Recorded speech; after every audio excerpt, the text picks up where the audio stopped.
गांजा ही वनस्पती औषध की नशा?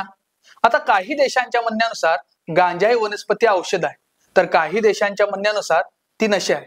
पण याचं ठोस उत्तर आजपर्यंत कोणी सुद्धा देऊ शकलं नाही. तर अलीकडेच कोल्हापूर जिल्ह्यातील कळंबा कारागृहामध्ये गांजाच्या व्यवहारामुळेच खून झाल्याची घटना घडली आणि त्याच निमित्तानं काही गोष्टींचा आढावा आज आपण घेणार आहोत. नमस्कार, मी अथर्व आणि दस्तावेज मध्ये आपलं स्वागत आहे. आता गांजा ही वनस्पती नशा म्हटली तर आतापर्यंतच म्हणजे 2024 पर्यंत 9 देशांमध्ये याला कायदेशीर परवानगी आहे. आता हे 9 देश नेमके कोणते?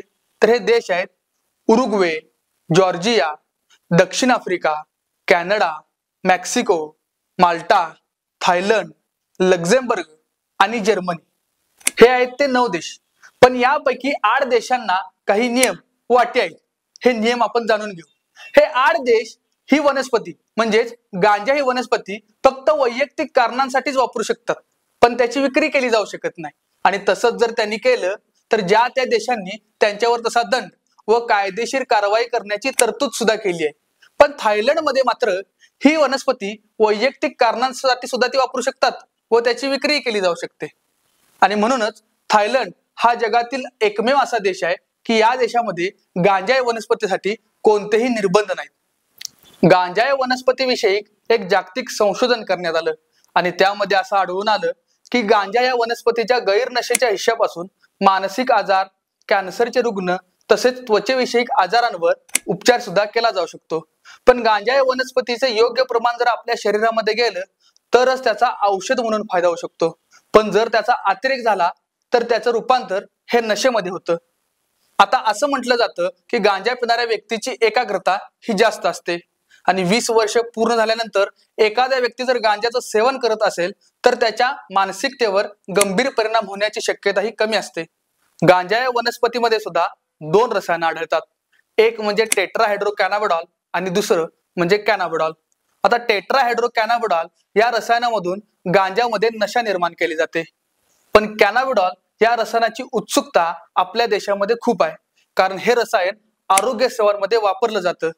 पण टेट्राहायड्रोकॅनाबिडॉल यामध्ये सुद्धा असे काही गुण आहेत की या गुणांच्या द्वारे काही लोकांच्यावर उपचार सुद्धा केला जाऊ शकतो. पण आत्ताची तरुण पिढी गांजा या नशेच्या खूप आहारी गेलेली आहे.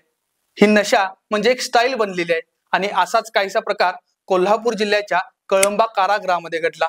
कोल्हापूर जिल्ह्यातील कळंबा कारागृहामध्ये गांजाचं रॅकेट सापडल्याची घटना घडली आणि ह्या रॅकेटचा पुढारी होता तो म्हणजे मुन्ना उर्फ मोहम्मद अली खान.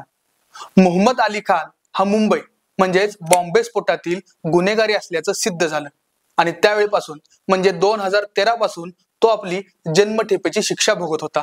आणि हीच शिक्षा भोगत असताना मोक्का गुन्ह्यातील गुन्हेगार बबलू उर्फ संदीप चव्हाण हा त्याचा खास मित्र बनला होता. संदीप चव्हाण हा मुन्नाला कॅन्टीन मधून मिळणाऱ्या छुप्या वस्तू पुरवत असे.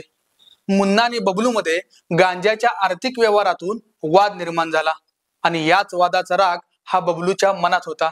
तारीख होती 3 जून 2024 आणि वार होता सोमवार.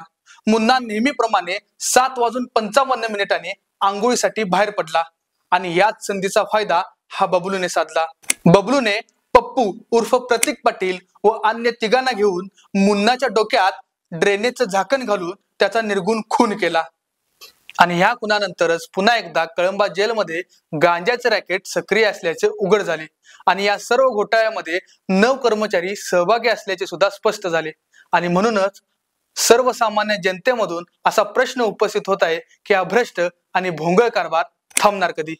बाकी सांगण्यामागचा हेतू एकच आहे की एका नाण्याला 2 बाजू असतात. म्हणजे एकीकडे गांजाचा वापर हा औषधी रूपात सुद्धा केला जातो तर दुसरीकडे गांजाचा वापर हा नशामध्ये सुद्धा केला जातो. बाकी तुम्हाला काय वाटतं?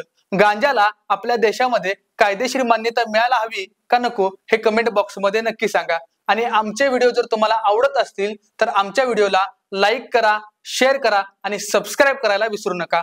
धन्यवाद.